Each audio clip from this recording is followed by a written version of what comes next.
Hello students, welcome to YouTube channel God Mechanics. तो ये जो प्रथम सीरीज चल रही थी इसमें हम लोग 12th का फर्स्ट चैप्टर पढ़ रहे थे। अब लेटेस्ट सीबीएसई के हिसाब से जिसका नाम था sexual reproduction in flowering plants, उसमें काफ़ी चीज़ें पढ़ चुके थे हमने मेनली बोला था कि जो सेक्सुअल रिप्रोडक्शन है वो 3 पार्ट में डिवाइड कर दिया गया है पढ़ने के मकसद से, ठीक है ना। एक तो सबसे मेल और फीमेल गैमीट का मिलना, दैट इज फर्टिलाइजेशन, और एंजियोस्पर्म्स के अंदर यहाँ फर्टिलाइजेशन के दौरान 2 टाइप के फ्यूज़न होते हैं, इस वजह से फर्टिलाइजेशन को डबल फर्टिलाइजेशन बोला जाता है। इसके पहले वाले सारे इवेंट्स, इससे पहले जो भी होंगे उनको प्री फर्टिलाइजेशन इवेंट्स, और इसके बाद जो भी होंगे उन सबको पोस्ट फर्टिलाइजेशन इवेंट्स के अंदर रखा था। डबल फर्टिलाइजेशन में 2 चीज़ें हुई थी, 2 प्रोसेस हुई थी। एक हुई थी सिनगेमी, एक हुई थी ट्रिपल फ्यूजन। ट्रिपल फ्यूजन क्यों बोला था? क्योंकि यहाँ पे 3 न्यूक्लियस फ्यूज हुए थे, ठीक है ना। सिनगेमी के बाद क्या बना था? एक मेल गैमीट एग से मिला था, तो सिनगेमी के बाद क्या बना था? जाइगोट, ठीक है ना। और ट्रिपल फ्यूजन में क्या हुआ था? एक male gamete secondary nucleus, secondary यानी कि जब पोलर न्यूक्लियस फ्यूज कर जाते हैं तो उसे सेकेंडरी न्यूक्लियस बोला जाता है। तो 2 न्यूक्लियस वो हो गए, एक ये 3 न्यूक्लियस, ट्रिपल फ्यूजन बोला, और इससे बना था हमारा primary endosperm nucleus. I have told you, ये आपको पहले से ही पता है, जाइगोट के डेवलपमेंट से बनता है एम्ब्रियो, और पेन के डेवलपमेंट से बनता है एंडोस्पर्म, ठीक है ना। तो यहां तक तो फर्टिलाइजेशन का इवेंट हो गया था। इसके बाद का जाइगोट से एम्ब्रियो बनना, जाइगोट से एम्ब्रियो बनना is a post fertilisation event. PEN से एंडोस्पर्म बनना is a post fertilisation event. और जो ओव्यूल है वो कन्वर्ट हो जाएगा सीड में, it's an post fertilisation event. और जो ओवरी थी वो कन्वर्ट हो जाएगी फ्रूट में, it's an post fertilisation event. तो पोस्ट फर्टिलाइजेशन में 4 इवेंट थे। कौन कौन से? एम्ब्रियो का बनना, एंडोस्पर्म का बनना, सीड का बनना, फ्रूट का बनना, ठीक है ना। तो हम चारों प्रोसेस को एक एक करके स्टार्ट करते हैं। सबसे पहले स्टार्ट करते हैं एंडोस्पर्म डेवलपमेंट, ठीक है। So endosperm development is an post fertilization event. किससे बनता है endosperm? PEN. What is PEN? Primary endosperm nucleus, ठीक है ना। It's an triploid nucleus, because 3 nuclei fuse हुए, 3 हैप्लॉइड न्यूक्लियाई, तो 3N हो जाती है उसकी प्लॉइडी, ठीक है ना। So here endosperm development. अच्छा, व्हाट इज एंडोस्पर्म? एंडोस्पर्म क्या होता है ये तो आपको पता है कैसे बना है, ठीक है ना। फर्टिलाइजेशन के बाद पेन से बना है एंडोस्पर्म। इसके जो सेल्स होते हैं उसमें काफ़ी रिजर्व फूड होता है, इसके सेल्स में काफ़ी फूड स्टोर रहता है, ठीक है ना। सो रिजर्व फूड रहता है एंडोस्पर्म के अंदर, जिसका यूटिलाइज करेगा एम्ब्रियो जब वो डेवलप होगा, ठीक है ना। जब एम्ब्रियो डेवलप होगा तो उसका यूटिलाइजेशन करेगा। अच्छा, एक क्वेश्चन बनता है जो कि काफी बार, अच्छा एक मिनट पहले मैं एक बार डिस्कस कर लेता हूं। डबल फर्टिलाइजेशन के बाद जो एम्ब्रियो सेक था उसका क्या हो गया था, ठीक है ना।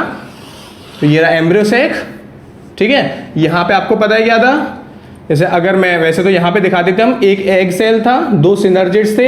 एक सिनर्जिड पॉलन ट्यूब के एंट्री करने पे डीजनरेट हो रहा था, दूसरा भी बाद में डीजनरेट हो जाएगा। यहां पे 2 पोलर न्यूक्लियाई थे, यहां पे 3 एंटीपोडल सेल्स थे, ठीक है ना। तो मैंने क्या बताया था? मेल गैमीट एक फ्यूज कर गया इसके साथ, एग के साथ, तो ये तो बन गया जाइगोट। यहां पे आके मेल गैमीट फ्यूज कर गया तो ये बन गया पेन, ये बन गया जाइगोट। और जो भी चीजें बची हैं वो डीजनरेट होने लगेंगी, ये खत्म होने लगेंगे एंटीपोडल्स। तो ये ऐसे करके दिखा दे रहा हूं, खत्म हो रहे हैं, छोटे छोटे से बचे हैं एंटीपोडल्स, डीजनरेटिंग एंटीपोडल्स। यहां पे सिनर्जिड्स को भी खत्म होता हुआ दिखा दे रहा हूं मैं, हल्का हल्का सा ये खत्म होते हुए दिखा दिए, डीजनरेटिंग सिनर्जिड्स, ठीक है ना। तो आफ्टर फर्टिलाइजेशन, या फिर फर्टिलाइज्ड, अब ये हो गया ना फर्टिलाइज्ड एम्ब्रियो सेक। तो आपको अगर फर्टिलाइज्ड एम्ब्रियो सेक का डायग्राम बनाने को आएगा तो आप ऐसे बनाओगे। उसमें क्या क्या बचेगा? जाइगोट बचेगा मेन, तो जाइगोट एंड हियर। अब ये जो बचा है ना, ये पूरा सेल जो क्या था पहले तो सेंट्रल सेल था ना, अब ये क्या कहलाएगा?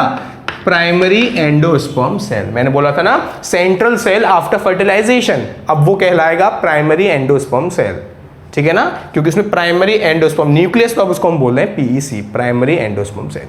सो ये तीन चीज बचेंगी मेन, एक तो ये पूरा सेल, ये जो बाहर का पूरा बचा हुआ, ठीक है ना, और यहां पे अंदर ये जाइगोट। ये दो चीजें बची हैं, यहीं पे डेवलपमेंट होगा। तो एंडोस्पर्म बनता है पेन से, पैक के अंदर पूरा एंडोस्पर्म बन जाएगा, तो यहां पे पूरा बन जाएगा एंडोस्पर्म, और यहां जाइगोट से डेवलप कर जाएगा एम्ब्रियो। तो यहां पे रहेगा एम्ब्रियो और ये एंडोस्पर्म। ये चीज बचेंगी पूरी किसके अंदर? किसके अंदर? ओव्यूल के, क्योंकि एम्ब्रियो से कहां पे होता है? याद होगा, ओव्यूल के अंदर ही तो होता है। ठीक है ना, ये मैंने इधर ऐसे करके दिखा दिया है, उल्टा दिखा दिया, यहां पे ये ऐसे करके एनाट्रोपस दिखाया ना मैंने, माइक्रोपाइल इधर दिखाया है। तो ठीक है ना, माइक्रोपाइल इधर दिखाया है, माइक्रोपाइल के साइड ही तो होता है जाइगोट। तो बताओ कि एम्ब्रियो डेवलपमेंट कहां पे होगा? माइक्रोपाइल रेंज पे, जहां पे जाइगोट था। तो एम्ब्रियो डेवलपमेंट बाद में करेंगे, पहले हम बात करते हैं एंडोस्पर्म डेवलपमेंट। एंडोस्पर्म कैसे बनेगा? पेन से। अच्छा, तो एक क्वेश्चन होता है कि endosperm development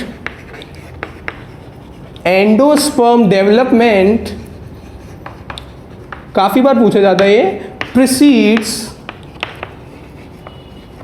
the embryo development. बताइए क्यों ज्यादातर एम्ब्रियो से पहले एंडोस्पर्म बनता है, तब जाके एम्ब्रियो बनेगा। यानी कि पहले पेन डिवाइड होके एंडोस्पर्म बनाने लग जाएगा, बाद में ये जाइगोट डिवाइड होके एम्ब्रियो बनाएगा। क्यों? क्योंकि मैंने अभी आपको बताया कि डेवलपमेंट में जो से न्यूट्रिशन चाहिए होगा वो कहां से मिलेगा? एंडोस्पर्म से। तो अगर एंडोस्पर्म ही नहीं बनेगा तो जाइगोट के डेवलप करने के लिए, एम्ब्रियो के डेवलप करने के लिए न्यूट्रिशन कहां से मिलेगा?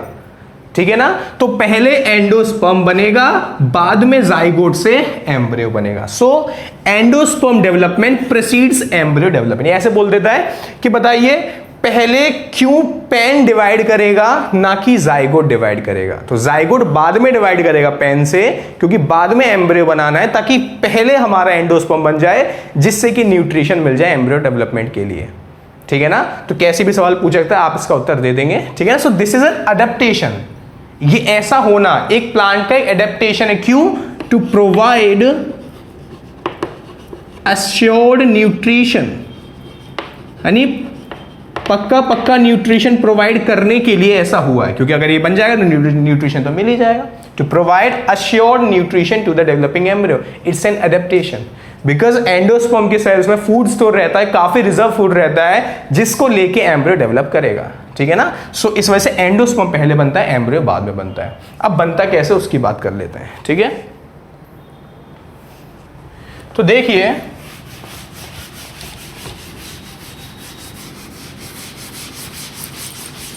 तो यहां पे बेसिकली एंडोस्पर्म बनने के तीन तरीके होते हैं जनरली। ठीक है ना, बट आपकी बुक में सिर्फ एक तरीका दे रखा है जो कि मोस्ट कॉमन है in the 56% of angiospermic families.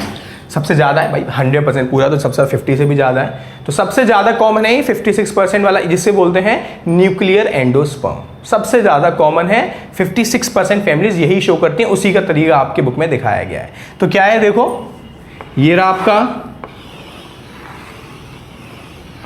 क्या है ये? Embryo sac. ठीक है ना, तो अब मैं बेसिकली सीधा दिखा दे रहा हूं माइक्रोपाइलर, क्योंकि आपकी बुक में ऐसे ही दिखाया गया।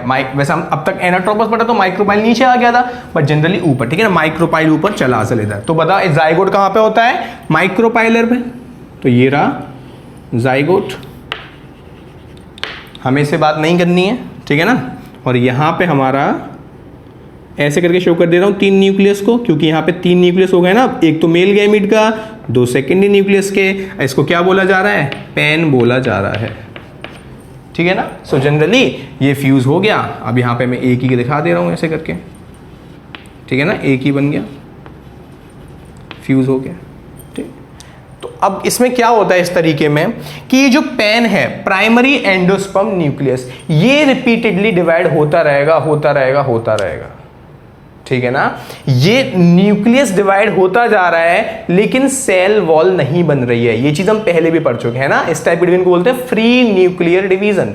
जब न्यूक्लियस डिवाइड होते जाते हैं उनके और पास सेल वॉल नहीं बनती, ठीक है ना। तो एक न्यूक्लियस से बन गए 2 न्यूक्लियस, 2 से 4, 4 से 8, तो ऐसे क्या हुआ, न्यूक्लियस ही न्यूक्लियस बन गए, ठीक है ना। फ्री न्यूक्लियर, इस स्टेज को बोला जाता है फ्री न्यूक्लियर एंडोस्पर्म, ठीक है ना। जब फ्री न्यूक्लियाई पड़े रहते हैं, न्यूक्लियर डिवीजन्स हो गए, उनके और पास सेल वॉल नहीं बनी कि वो सेल बन जाएं, इस स्टेज को बोला जाता है फ्री न्यूक्लियर। उसके बाद क्या होगा, इसके बाद सेल वॉल बन जाएगी सेल के अराउंड, तो अब ये एंडोस्पर्म सेल्यूलर हो जाएगा, बहुत सारे सेल बन गए, अब ये सेल वॉल बन गई इनके और पास, तो अब ये बन गया सेल्यूलर एंडोस्पर्म, ठीक है ना। तो पहले क्या हुआ, पहले सिर्फ फ्री न्यूक्लियर डिवीजन्स हुए, सेल वॉल नहीं बनी, बाद में आके सेल वॉल बनी है। तो पहले स्टेज जो थी जिसमें से फ्री न्यूक्लियर, उसे बोलते हैं फ्री न्यूक्लियर एंडोस्पर्म, बाद में सेल वॉल बन जाने का तब ये कहलाएगा सेल्यूलर एंडोस्पर्म, ठीक है ना। इस टाइप के एंडोस्पर्म को बोला जाता है न्यूक्लियर एंडोस्पर्म। दूसरा होता है, वो थोड़ा बता, डिटेल में नहीं बता रहा, थोड़ा बता दे रहा, सेल्यूलर। उसमें क्या होता है, तुरंत की तुरंत न्यूक्लियस डिवाइड करेगा, तुरंत की तुरंत सेल वॉल बनेगी। तो पहले 2 सेल 3 सेल, यानी कि न्यूक्लियस डिवाइड कर रहा है, साथ साथ सेल वॉल भी बनती जा रही है, उसे बोलते हैं सेल्यूलर एंडोस्पर्म। इसकी तरह नहीं कि पहले सारे न्यूक्लियस बन गए फिर सेल वॉल बन गए। एक होता है हेलोबियल, उसमें क्या होता है कि पहले 2 सेल बन गए, एक छोटा एक बड़ा, बड़े वाले में साथ साथ फिर न्यूक्लियर की तरह होता है, न्यूक्लियस बन गए फिर सेल वॉल बन गई। तो 3 टाइप का होता है। हेलोबियल सबसे अनकॉमन होता है, ज्यादा कॉमन नहीं, सबसे ज्यादा कॉमन है ये वाला न्यूक्लियर। तो यही आपके, मैं यही समझा रहा हूं बस। तो क्या करना है, सबसे पहले तो सिर्फ क्या होगा, PEN undergoes successive nuclear divisions, इसमें फ्री न्यूक्लियर डिवीजन्स होंगे जिसकी वजह से थाउजेंड्स ऑफ न्यूक्लियर बन जाएंगे, ठीक है ना। हर स्पीसीज का अलग अलग होता है, किसी में 1000 से अब बनने, हर नंबर अलग अलग होता है फ्री न्यूक्लियर का हर स्पीसीज का, ठीक है ना। तो फ्री न्यूक्लियर डिवीजन, अब हम इसे बोलेंगे फ्री न्यूक्लियर एंडोस्पर्म। फिर क्या हुआ, फिर सेल वॉल भी बन गई बाद में, जब सारे तब सेल वॉल बन गई, उसके बाद अब ये कहला रहा है सेल्यूलर एंडोस्पर्म, ठीक है ना। अब देखो, अब एक खास बात जो क्वेश्चन पूछा जाता है, जो कोकोनट होता है, कोकोनट, नारियल में क्या होता है, आउटर पार्ट में तो सेल्यूलर एंडोस्पर्म है, अंदर फ्री न्यूक्लियर एंडोस्पर्म, वहां पे दोनों चीजें, दोनों टाइप के एग्जिस्ट कर रहे हैं, ठीक है ना। तो जो आपने कोकोनट देखा है ना, जो व्हाइट पार्ट होता है, व्हाइट कैर्नल, टेंडर कोकोनट की बात कर रहा हूं, कच्चे कोकोनट की, जो कच्चा नारियल होता है, ठीक, काट के दिखा रहा है, ये जो व्हाइट पार्ट होता है ऊपर खाने वाला, ठीक है ना, कैर्नल,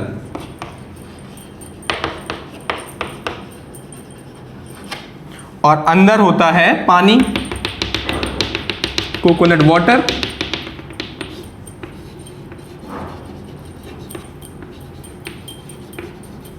ठीक है ना।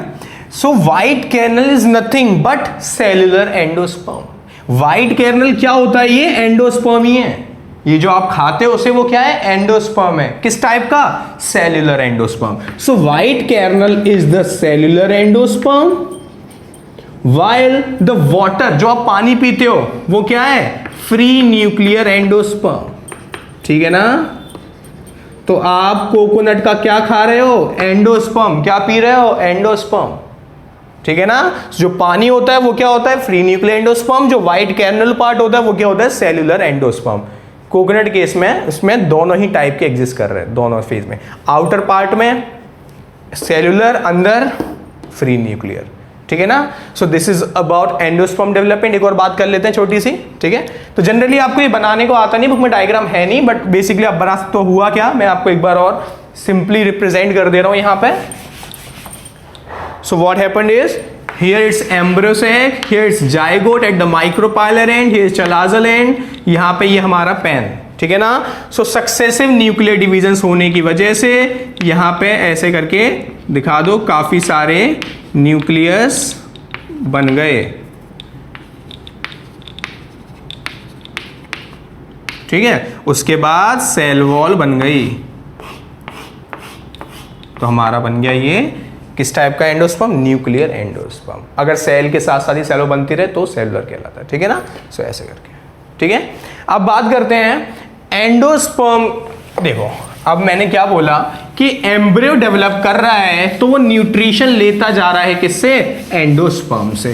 तो अब भाई जब सीड बड़ा हो गया, एम्ब्रियो डेवलप कर गया, ठीक है ना, उसके बेस पे सीड दो टाइप के होते हैं,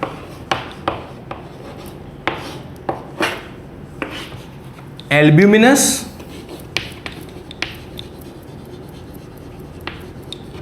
और एक नॉन एल्ब्यूमिनस। सीड के अंदर ही तो ये सब कुछ, ओव्यूल के अंदर ही तो है, ओव्यूल सीड बनाएगा, सब कुछ ओव्यूल के अंदर ही चल रहा है। तो अगर सीड तो वही डेवलप करके, जब ओव्यूल, जब पूरा अंदर एम्ब्रियो बन गया, ओव्यूल पूरा मैच्योर हो गया, तब वो सीड कहला रहा है, ठीक है ना, जब उसमें एम्ब्रियो पूरा डेवलप हो गया। तो एम्ब्रियो डेवलप होने के बाद क्या एम्ब्रियो ने पूरा एंडोस्पर्म खर्च कर दिया अपने न्यूट्रिशन में, या थोड़ा बहुत बच गया, इसके बेस पे। अगर एम्ब्रियो डेवलपमेंट में सारा का सारा एंडोस्पर्म कंज्यूम नहीं हुआ है, ठीक है ना, होल अगर पूरा का पूरा कंज्यूम हो गया है, ठीक है ना, मैं यहां पे लिख रहा हूं whole entire endosperm is consumed. अगर सारा का सारा एंडोस्पर्म खर्च हो गया है एम्ब्रियो को न्यूट्रिशन प्रोवाइड करने में, यानी कि अब जो मैच्योर सीड है, जो मैच्योर ओव्यूल है, वहां पे एंडोस्पर्म नहीं बचा।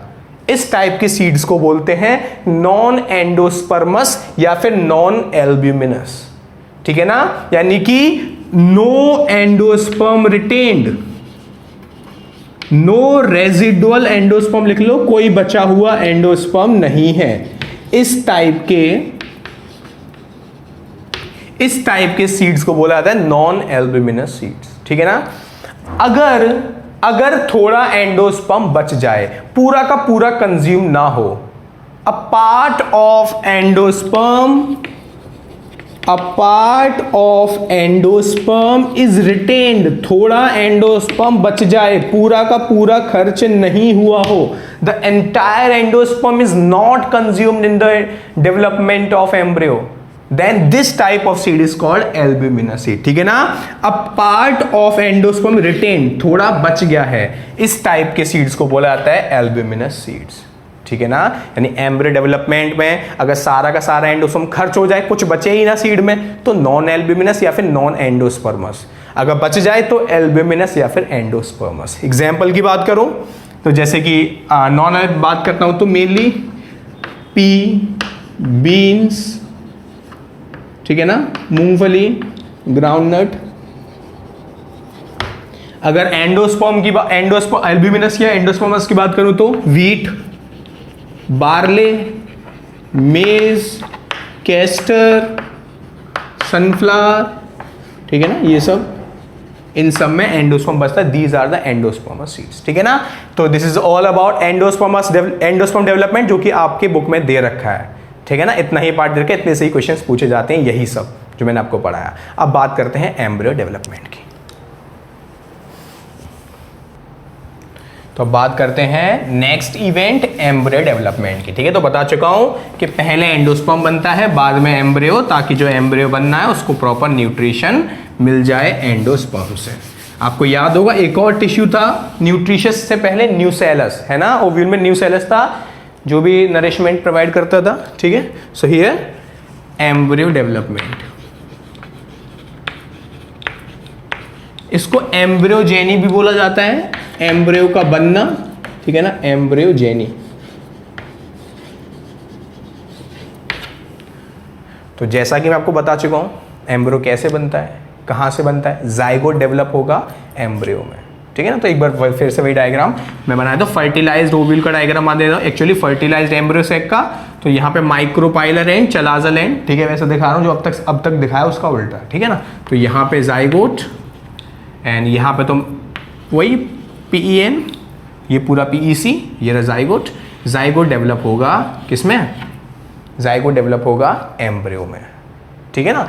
तो बेसिकली क्या है यार, एक काफी लंबा प्रोसेस है, डाइकॉट का पूरा एक प्रोसेस है, काफी स्टेज होती है, टेट्राड, ऑक्टेंट, तो लेकिन आपके ऊपर इतना कुछ है नहीं, एम्ब्रियो डेवलपमेंट के बारे में ज़्यादा बातें नहीं बता रखी, सिर्फ कुछ एक डायग्राम दे रखा है, डायग्राम के थ्रू पूछा भी जा चुका है एक आधा सीबीएसई में, तो बस वही डायग्राम के थ्रू समझा दे रहा हूँ, थ्योरी आपके सिलेबस में नहीं है, ठीक है ना। तो बात करता हूँ, तो यहाँ से जाइगोट से स्टार्ट करता हूँ। तो जाइगोट है, ठीक है, यहाँ पे ऐसे बाहर निकाल के जाइगोट रख दे रहा है, ये रहा जाइगोट, ठीक है ना। जाइगोट क्या करेगा, जाइगोट का साइज बढ़ेगा, वो खुद की वॉल अपने और पास बना लेगा, सेलुलोज की वॉल खुद के ऊपर बना लेगा, बड़ा हो जाएगा, उसका उसमें होगा डिवीजन। डिवीजन कैसा होगा, अनइक्वल, एक बड़ा सेल और एक छोटा सेल, ठीक है ना। तो यहां पे जाइगोट के अंदर होगा डिवीजन, अनइक्वल डिवीजन, एक बनेगा बड़ा सेल और एक बनेगा छोटा सेल। नाम हम नहीं बता रहा हूं क्योंकि आपकी बुक में नहीं है, ठीक है ना, एक बड़ा सेल और एक छोटा सेल। ये जो छोटा वाला सेल है इससे बनेगा एम्ब्रियो, एम्ब्रियोनल सेल से, ठीक है ना, इससे बनेगा एम्ब्रियो। फिर से इससे क्या बनेगा, तो एक बात आपने देखी, ध्यान इसको होता है कि पूरा का पूरा जाइगोट एम्ब्रियो में कन्वर्ट नहीं हो रहा, सिर्फ कुछ पार्ट कन्वर्ट हो रहा है। इस टाइप का एम्ब्रियो डेवलपमेंट कुछ और नाम दिया, मीरोब्लास्ट बोला जाता है, ठीक है, तो उसके भी नाम है, वो आपकी बुक में नहीं है तो नहीं समझा रहा हूं। तो इसका सिर्फ एक पार्ट इतना किसी और चीज में। तो अब फिर से वही बात, काफी स्टेजेस हैं बीच में, लेकिन आपके मेन 3 स्टेजेस दे रखी है एम्ब्रियो डेवलपमेंट में, वही 3 स्टेज बता रहा हूं, ठीक है ना। एक स्टेज का नाम है ग्लोब्यूलर, एक का नाम है कॉर्डेट या फिर जनरली आपकी बुक में लिख रखा है हार्ट शेप, और फिर last mature stage, mature embryo. तो यही 3 स्टेज बनाने को भी आई है, इन्हीं से क्वेश्चन पूछा जाता है, और यही 3 मैं आपको बता रहा हूं क्योंकि यही आपकी बुक में बन रखी है, ठीक है ना। तो यहां पे क्या होता है, ये जो छोटा वाला सेल है वो ऐसे ये सारी स्टेज प्रो एम्ब्रियो कहलाएंगे, एम्ब्रियो से पहले की स्टेज प्रो एम्ब्रियो सही से बनानी है तो, ठीक है, प्रो एम्ब्रियो। तो जाइगोट डेवलप हो गया, ऐसे बोलते जनरली कि जाइगोट डिवाइड होकर प्रो एम्ब्रियो बनाता है, फिर pro embryo globular heart shape, फिर जबकि ग्लोब्यूलर को भी प्रो एम्ब्रियो बोलते हैं। तो ऐसा काफी एनसीईआरटी में कम जगह के चक्कर में ज्यादा क्लियर नहीं किया है, तो आप जनरली ये बोल सकते हो कि जाइगोट से डिवीजन से बना प्रो एम्ब्रियो से globular, then heart shape, then mature, ठीक है। इतना क्लियर नहीं है बट हाँ ऐसे याद रखो। उसके बाद तो देखो इससे बनता है कुछ ऐसी चीज, वो आप बनाना सीखो। पहले एक सेल ऊपर का बड़ा दिखाना, ठीक है, उसके बाद 6 से लेके 10 ऐसे आपको छोटे छोटे सेल्स दिखाने हैं, इनकी चेन बना देनी है, ठीक है ना। 6 to 10 सेल्स होते हैं, ये इतने पार्ट से बनेंगे। ये इतना पार्ट है ना, ये मैं ऑरेंज से दिखा दे रहा हूं, ये तो ऑरेंज वाले सेल्स में डिवीजन हो के, ठीक है, डिवीजन हो के इतने सारे सेल्स बन गए हैं। इन सबको बोला जाता है सस्पेंसर सेल्स। क्या बोला जाता है, सस्पेंसर सेल्स। तो ये 6 से 10 होते हैं, इन पूरे को बोला जाता है सस्पेंसर सेल्स। ये जनरली मैं किसकी बात कर रहा हूं, डाइकॉट्स के अंदर एम्ब्रियो डेवलपमेंट। मोनोकॉट के अंदर भी सिमिलर, ग्लोब्यूलर तक तो सिमिलर ही होता है, उसके बाद थोड़ा चेंज होता है, ठीक है। सस्पेंसर सेल्स जो कि लगभग 6 से 10 सेल्स होते हैं, ठीक है ना। उसके बाद ये जो सेल था हमारा, ये जिससे क्या बनना था, एम्ब्रियो, उसकी बात करते हैं। तो ग्लोब्यूलर स्टेज में क्या होता है, आपको ऐसे ग्लोब्यूल सा बना देना है जनरली,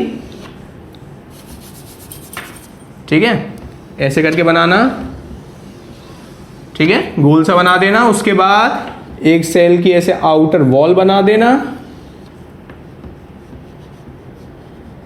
ठीक है ना, ऐसे सेल्यूलर लेयर बना दो। चाहो तो आप आसान वे में बना सकते हो, कुछ नहीं जा रहा, नॉर्मल कट सा करके, ठीक है। वैसे मैं भी आसानी बता रहा हूँ, आपकी बुक के हिसाब से तो काफ़ी आसान बता रहा हूँ, ये बनाने में आसानी रहेगी। पहले ऐसे करके बना देना, उसके बाद अंदर सेल्स बना देना, अंदर सेल बना दो, ये हर के बीच में छोटा छोटा न्यूक्लियस। ये स्टेज एम्ब्रियो की कहलाती है ग्लोब्यूलर स्टेज। ये स्टेज क्या कहलाती है, क्योंकि ग्लोब्यूल बॉल जैसा है ना, तो ये स्टेज कहलाती है ग्लोब्यूलर स्टेज ऑफ एम्ब्रियो। ये जो दिख रहा है ये ग्लोब्यूलर स्टेज है। उसके बाद कौन सी है, हार्ट शेप। इसकी बात कर लेते हैं। तो फिर नाम में ही दिख रहा है भाई हार्ट शेप। तो ये देखो, सबसे पहले तो वही बना दो, सस्पेंसर सेल्स। इस सेल का भी अलग नाम होता है, लेकिन छोड़ो क्या मतलब है, जानना नहीं है अभी, क्योंकि आपकी बुक में नहीं है। जितना कम कंफ्यूजन रखोगे, जितनी बस काम की चीज, क्योंकि तभी सीरीज का नाम मैंने तभी बोल रहा हूँ सिर्फ 12th वालों के लिए, ठीक है ना, क्योंकि हमें पेपर को टारगेट करना है, 99-100 नंबर टारगेट करने, उतना ही पढ़ना है जितना हमारी बुक में है।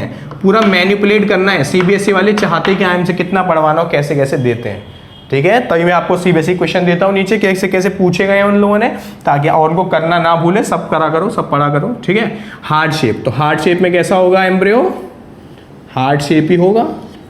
ठीक है, दिल जैसा हार्ट शेप, लो अब तो दिख रहा है हार्ट शेप।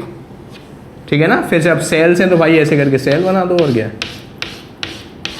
अगर आपको और अच्छे से टेढ़े मेढ़े सेल बना, टेढ़े मेढ़े बना लो। जनरली बच्चे टाइम कम की वजह से ऐसे ही बना देते हैं, कोई दिक्कत नहीं है। So it is a chordate और हार्ट शेप एम्ब्रियो। ठीक है, ये और डेवलप करेगा, ठीक है ना, और सेल्स बनते जाएंगे, और इसके बाद बन जाएगा फाइनली मैच्योर एम्ब्रियो। तो देखो, सो हियर सस्पेंसर सेल्स। अच्छा, सस्पेंसर सेल इनका काम क्या होता है, हमारा बना क्यों रहे हैं, दिखाता हूं, बताऊंगा सस्पेंसर सेल्स का काम क्या होता है। ठीक है, तो यहां पे मैच्योर आपको ऐसे देखो, ऐसे करके बनाना है। डाइकॉट का है ना, तो डाई आपको याद होगा, डाइकॉट से नहीं, डाइकोटिलिडॉन को शॉर्ट में बोलते हैं डाइकॉट। दो कॉटिलिडन होते हैं ना, तो यहां पे देखो ऐसे करके बनाना है। जैसे समझ लो कि पेंट रख दिया है टेढ़ा करके। ठीक है, जीन्स ऐसे तैर रही है हवा में, तार पे सूख रही है। ठीक है, ऐसे करके इसमें भी फिर सेल्स बना दो भाई।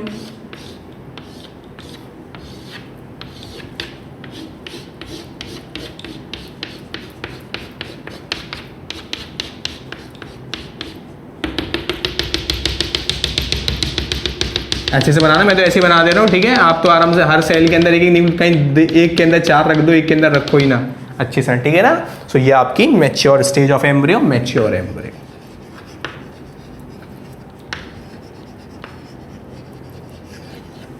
ठीक है, हार्ट, ये राइटिंग गंदा से लिख दिया इधर, हार्ट शेप्ड।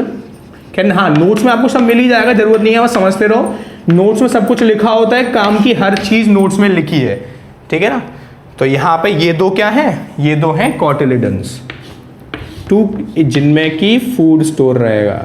सर हर जगह फूड ही स्टोर है ना, हाँ बिल्कुल। जो सीडलिंग बनेगी, जो एम्ब्रियो से सीडलिंग बन रही है, पेड़ पत्ती निकल रही है, कहाँ से एनर्जी लेंगे, कहाँ से फूड मिलेगा उन्हें, इन्हीं में स्टोर रहता है, कॉटिलिडन्स में। ठीक है ना, so these are the various stages, these are 3 main stages, globular, heart shaped and mature embryo. सिर्फ डाइकॉट्स की ही एम्ब्रियोजेनी आपके में दे रखी है, डायग्राम भी, मोनोकॉट्स का नहीं दे रखा। इतना लिख रखा है कि initial stages of embryo development are same in monocots. Generally globular stage तक जनरली सेम होता है, उसके बाद ही चेंज होता है। ठीक है, तो डिफरेंसेस की बात भी कर लेंगे डाइकॉट और मोनोकॉट के एम्ब्रियो, बट आपने स्टेजेस देख ली, समझ में आ गया हूँ क्या क्या, समझ में क्या आना है, बस ऐसे बनाने हैं आपको। ठीक है ना, इससे ये बना, इससे ये बना, इतने पार्ट से एम्ब्रियो बना। हाँ, सस्पेंसर का काम क्या होता है, तो देखना जनरली हो क्या रहा है, मैंने आपको बताया PEN तो पहले ही डिवाइड करके क्या बना चुका है, एंडोस्पर्म बना चुका है। ठीक है ना, so here this is the endosperm form, और ये जो जायगोट है इन सारी स्टेज से मिलू के बेचारे ने क्या बना दिया, बेचारा काय बात का। ठीक है, ये रहे हमारे सस्पेंसर सेल, ठीक है ना, और ये रहा एम्ब्रियो। ठीक है, ये रहा अपने। ठीक है, तो ये इनसे न्यूट्रिशन लेंगे। तो सस्पेंसर का काम क्या होता है, ये इनको धक्का देते हैं, एंडोस्पर्म में घुसाते हैं, चल जा न्यूट्रिशन ले। ठीक है ना, तो सस्पेंसर्स क्या करेंगे, इनको इधर पुश करते रहेंगे एंडोस्पर्म की तरफ, ताकि वो उससे न्यूट्रिशन लेता रहे। So the function of suspensor is just to push the embryo down in the, down या ऐसे देखोगे तो अप। ठीक है, the push into the endosperm, ताकि उससे न्यूट्रिशन लेने, बस इतना सा काम है। वो भी खैर आपके में है नहीं, तो आप इसे स्किप कर सकते हो। तो सस्पेंशन का काम सिर्फ इतना है कि एम्ब्रियो को पुश करे किसमें, एंडोस्पर्म में, उससे न्यूट्रिशन लेने के। सो इतना ही खत्म कर रहे हैं। ठीक है, जरा मैं आपको एक बार फिर से इसके बाहर की चीजों की बात कर लेता हूं। ये तो एम्ब्रियोसेक है, ये बाहर आपको पता ही न्यूसेलस था, ये आपके ओव्यूल के वो थे इंटेग्यूमेंट्स। ठीक है ना, ये और ये सब किसके अंदर था, ओवरी के अंदर था। अब क्या होगा डेवलपमेंट के बाद, यहां पे एम्ब्रियो बन गया, दिस ओव्यूल, ये जो आपके ये इंटेगुमेंट्स थे ये हार्ड हो जाएंगे, तो ये पूरा सीड है, तो ये सीड कोट बन जाएगा, माइक्रोपाइल खुला रह जाएगा ऐसे ही, ये पूरा सीड बन जाएगा, और ये जो आपकी ओवरी थी वो फ्रूट बन जाएगी, है ना। और जो ऊपर सारे पार्ट लगे हैं, जैसे कि ये आपके सेपल्स, पेटल्स थे, ये सारे झड़ जाएंगे, जो आपके एंथर वगैरह वो सारे विदर ऑफ कहीं कहीं पे रह जाते हैं। सेपल्स आपने टमाटर में देखे होंगे, ऊपर टमाटर ऐसा होता है ना, ये रहा फ्रूट, तो यहाँ पे ऊपर आपने देखे होंगे ऐसे ग्रीन ग्रीन, तो सेपल्स किसी किसी में रह जाते हैं, ब्रिंजल में रह जाते हैं, ठीक है। तो ये सब बात हम बात करेंगे सीड और फ्रूट के डेवलपमेंट में, वो जो कि हम नेक्स्ट क्लास में पढ़ेंगे, ठीक है। तो यहाँ पे हमारा एम्ब्रियो डेवलपमेंट चल रहा था। अब बात कर लेते हैं मोनोकॉट एम्ब्रियो और डाइकोट एम्ब्रियो में क्या डिफरेंस होता है, जो कि आपसे क्वेश्चंस पूछे जाते हैं, ठीक है ना। The differences between the dicot embryo and the monocot embryo, और साथ ही साथ उनके स्ट्रक्चर की बात भी कर लेंगे, जो कि भी बनाने को आती हैं, ठीक है ना। सो डिफरेंसेस क्या, आप स्ट्रक्चर देखोगे अपना डिफरेंस समझ जाओगे, ठीक है। तो मैं यहां पे बात कर ले रहा हूं डाइकोट एम्ब्रियो की, ऐसा डिफरेंस नहीं लिख रहा हूं यहां पे, नोट्स में भी ऐसा डिफरेंस नहीं लिख रखे हैं, बट यहां पे आपको बोल के बता दूंगा, आप ध्यान रखना, ठीक है ना। वहां पे भी सिर्फ स्ट्रक्चर के बारे में लिख दिया है मैंने, डाइकोट एम्ब्रियो, मोनोकोट एम्ब्रियो, तो नॉट अ डिफरेंस, बस इनके स्ट्रक्चर्स एक साथ डिस्कस कर ले रहा हूं, ठीक है ना। अगर मैं डाइकोट एम्ब्रियो की बात करूं तो डाइकोट एम्ब्रियो में क्या होता है, दो पार्ट होते हैं, एक तो एम्ब्रियोनल एक्सिस, जिसे टाइजेलम भी बोला जाता है, वन एम्ब्रियोनल एक्सिस, और इसके और पास जुड़े हुए बड़े बड़े लेटरल यानी साइड में जुड़े हुए बड़े बड़े दो cotyledons, that's why it is called dicotyledon, दो कॉटिलिडन। कॉटिलिडन काम क्या होता है, इसको न्यूट्रिशन प्रोवाइड करेंगे, जा पेड़ बना, सीडलिंग बना, तो डाइकोटिलिडन्स देते रहेंगे जब तक पेड़ ग्रो का, थोड़ा सीडलिंग बनता जाएगा, जब तक वो फोटोसिंथेसिस नहीं करेगा। भाई प्लांट्स खाना खुद से बनाते हैं ना, फोटोसिंथेसिस के थ्रू, तो जब तक वो फोटोसिंथेसिस की हालत में नहीं आ जाएगा, पत्ती जब तक नहीं बन जाएंगी, तब तक खाना ये देते रहेंगे, फिर फाइनली ये खत्म हो जाएंगे, और फिर खाना प्लांट अपने बनाने लगेगा, रूट्स बन जाएंगे, शूट्स बन जाएंगे, ठीक है ना। तो कैसे बनेंगे उनकी बात कर लेते हैं। तो ये रही हमारी एम्ब्रियोनल एक्सिस, ठीक है ना, this is the embryonal axis, tigellum बोलते हैं, ये दो कॉटिलिडन है, दो कॉटिलिडन्स। अब ये कॉटिलिडन यहां पे अटैच है, ठीक है ना, मान लो इस जगह पे अटैच है, यहीं पे तो है, इस लेवल पे, इस लेवल के ऊपर की सारी जगह को बोला जाता है एपिकोटाइल, एपी का मतलब ऊपर, कोटाइल कोटिलिडन के लिए, तो कोटिलिडन से ऊपर का ये पूरा पार्ट कहलाता है एपिकोटाइल, एपिकोटाइल। हाइपो का मतलब नीचे, कोटिलिडन के नीचे की पूरी एम्ब्रियोनल एक्सिस क्या कहलाएगी, हाइपोकोटाइल। कोटिलिडन के नीचे का जो भी एम्ब्रियोनल एक्सिस का पार्ट है वो कहलाता है हाइपोकोटाइल। हाइपोकोटाइल की टिप ये, और एपिकोटाइल की टिप ये, एपिकोटाइल की टिप को बोला जाता है प्लीम्यूल, ये सब नाम आप सुन चुके हो 10th क्लास में, प्लीम्यूल। और हाइपोकोटाइल की टिप को बोला जाता है रेडिकल, रेडिकल। प्लीम्यूल होती है फ्यूचर शूट, ये बाद में जाके शूट बनाएगी, स्टेम बनाएगी, ठीक है ना, ये डेवलप कर जाएगी, यहाँ पे मेरिस्टेम है, ठीक है, डेवलप कर जाएंगे, यहाँ पे वही बनने लगेगी, स्टेम बनने लगेगी, यहाँ से रूट बनने लगेगा। तो रेडिकल को बोलते हैं फ्यूचर रूट, प्लीम्यूल को बोलते हैं फ्यूचर शूट, जो बाद में आके शूट बनेगी, रूट बनेगा, और ये पूरी एक्सिस है, ठीक है ना। एपिकोटाइल कोटिलिडन के ऊपर वाली एम्ब्रियोनल एक्सिस का पार्ट, हाइपोकोटाइल कोटिलिडन लेवल के नीचे वाला पार्ट, इसकी टिप को प्लीम्यूल जो कि बाद में शूट बनेगी, रेडिकल जो कि बाद में रूट बनेगी। और जनरली अगर मैं चलो यहाँ पे एक ऐसे इसका डायग्राम बना दे रहा हूँ डाइकोट एम्ब्रियो का बेसिकली, तो आपको इधर रिप्रेजेंटेशन के लिए ऐसा दिखाया है ना। जनरली आपको कैसे बनाना होता है, देखो यहाँ पे ऐसे करके बना दे रहा हूँ मैं, देखो तो ये रहे आपके दो कोटिलिडन, ठीक है, ये रहे दो कोटिलिडन,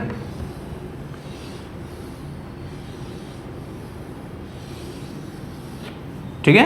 तो कोटिलिडन लेवल का ऊपर का एपिकोटाइल, नीचे का पूरा पार्ट हाइपोकोटाइल, एपिकोटाइल। अब ये जो दो कोटिलिडन है, ठीक है, इनको भर के दिखा दे रहा हूं ताकि आपको ऐसा लगे, ये दो क्या है, दो कोटिलिडन्स, ठीक है ना। ये जो यहाँ का लेवल है, ये जहां के सेल्स हैं वो ऊपर उठने लगेंगे, ऐसे यहाँ पे ऐसे दिखा दे रहा हूं क्योंकि 3D में नहीं दिखा सकता, ऐसे उठने लगेंगे सेल्स, और ऊपर जाके क्या बनाने लगेंगे, शूट बनाने लगेंगे। ये यहाँ पे रेडिकल पार्ट है, ये नीचे जाके रूट बनाने लगेगा, ये खर्च होने लगेंगे, ठीक है ना। और रूट के ऊपर होता है रूट की कवरिंग, जिसे बोलते हैं रूट कैप। क्या बोलते हैं? Root cap. तो यहाँ पे रेडिकल के ऊपर मैं यहाँ पे दिखा दे रहा हूँ ये वाइट कलर से रूट कैप। तो ये आपका डायग्राम बन गया किसका?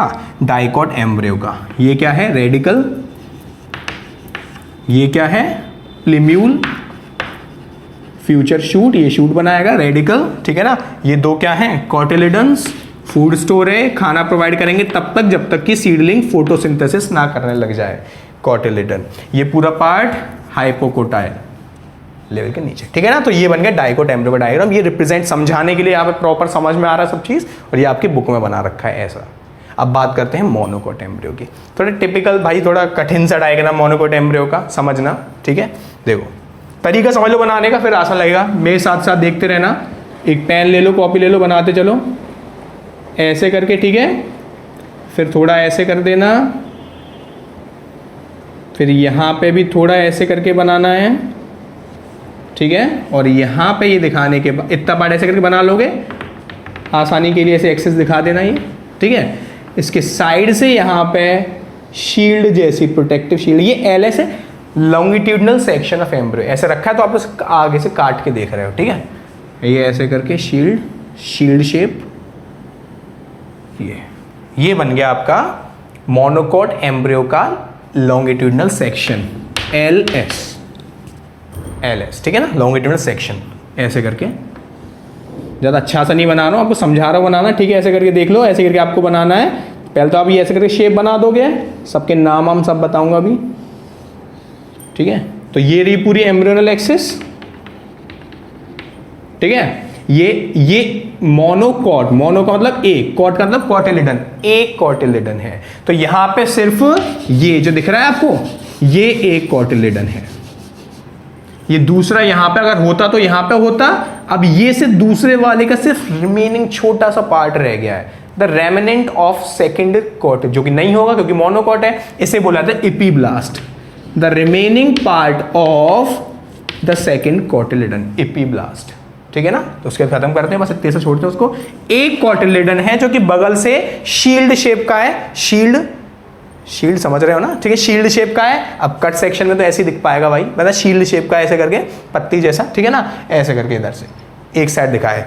इस कॉटिलिडन को नाम दिया है खास स्कटेलम, क्योंकि शील्ड शेप है, स्कटेलम। याद रखना, अब डिफरेंस यहीं से क्लियर हो जाएगा। यहां पे दो कॉटिलिडन थे, यहां पे सिर्फ एक कॉटिलिडन है जिसका नाम क्या है? स्कटेलम, ठीक है ना। दूसरी बात करते हैं, देखिए तो यहां पे क्या होता है। अच्छा एक और बात कर लेते हैं। यहां पे 6 से 10 सस्पेंसर सेल थे, यहां पे सिर्फ एक सस्पेंसर सेल होता है, वो नहीं यहां पे दिख नहीं रहा है, बट याद रखना यहां पे 6 से 10 सेल्स, क्योंकि एम्ब्रियो में थोड़ा ना होता है, सस्पेंसर ऊपर होते हैं। 6 से 10 थे, यहाँ पे सिर्फ एक सस्पेंसर सेल होता है, बस दिमाग में याद रखना डिफरेंस में, ठीक है। आगे बात करते हैं स्ट्रक्चर की। तो यही कॉटिलिडन के नीचे पूरा पार्ट हाइपोकोटाइल, ऊपर का पूरा पार्ट एपिकोटाइल, कॉटिलिडन लेवल ये हो गया, इसके ऊपर का पूरा एपिकोटाइल, नीचे का पूरा हाइपोकोटाइल, ठीक है ना। तो यहाँ पे जो, अब मैं यहाँ पे थोड़ा सा स्ट्रक्चर, भाई देखो काफी कॉम्प्लेक्स सा बुक में, आप ऐसा आसान से ऐसे बना सकते हो, कोई बात नहीं, ठीक है। ऐसे करके कैसे दिखा देना, ठीक है, रूट कैप। तो ये रहा रेडिकल, इतना पार्ट रेडिकल है यहाँ पे पूरा, जो कि रूट्स में डेवलप होगा, और इसके ऊपर ये कवरिंग क्या है? Root cap. यहाँ पे देखो, ये इतना पार्ट पूरा प्लीम्यूल है जो कि शूट में डेवलप होगा, इसके ऊपर एक कवरिंग है, इसके ऊपर लीफ प्रिमोडिया है, लीफ प्रिमोडिया यानी पत्ती यहां से डेवलप होना चालू होगी, लीफ प्रिमोडिया, इमेच्योर लीफ, पत्ती जैसा छोटा स्ट्रक्चर, ठीक है ना। तो ये जो पार्ट हो गया वो क्या है? पूरा प्लीम्यूल, जो कि शूट में डेवलप होगा, इसके ऊपर आपने दिखा दी लीफ प्रिमोडिया, और इन सबको ये जो पूरा पार्ट प्रोटेक्ट कर रहा है यहां पे, इस पार्ट को बोलते हैं कोलियोप्टाइल। क्या बोलते हैं? कोलियोप्टाइल। और यहां पे ये जो पार्ट है जो रूट कैप और रेडिकल को कवर कर रहा है, इसे बोलते हैं कोलियोराइजा। ये जो खास दो चीजें हैं जो कि आपके डाइकोट एम्ब्रियो में नहीं थी, मेन डिफरेंस इन्हीं का ही है। यहां पे कोलियोप्टाइल कोलियोराइजा होते, यहां पे नहीं होते। क्या है कोलियोराइजा कोलियोप्टाइल? सो कोलियोराइजा क्या है? कोलियोराइजा रेडिकल और रूट कैप को प्रोटेक्ट करने वाला पत्ती जैसा स्ट्रक्चर। अनडिफरेंशिएटेड शीथ लिखा होता है basically, undifferentiated sheath that is covering the root cap and radicle, ठीक है ना। और कोलियोप्टाइल क्या है? It is a foliar structure, पत्ती जैसा स्ट्रक्चर है जो कि किसको कवर कर रहा है? प्लीम्यूल को और लीफ प्रिमोर्डिया को। तो लिख दे रहा हूं मैं यहां पे लीफ प्रिमोर्डिया।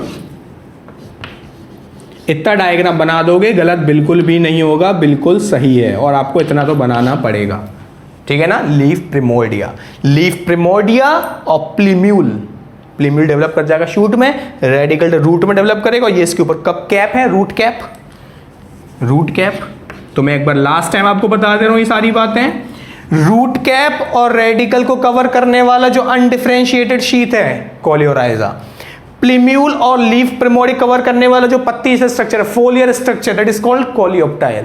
एक ही कॉटिलेडन है शील्ड शेप जो कि बगल से जुड़ा हुआ है, भय बगल से, लेकिन दिख रहा है ऊपर तक आ गया है, डेवलप करके काफी वेल डेवलप्ड है स्कटेलम।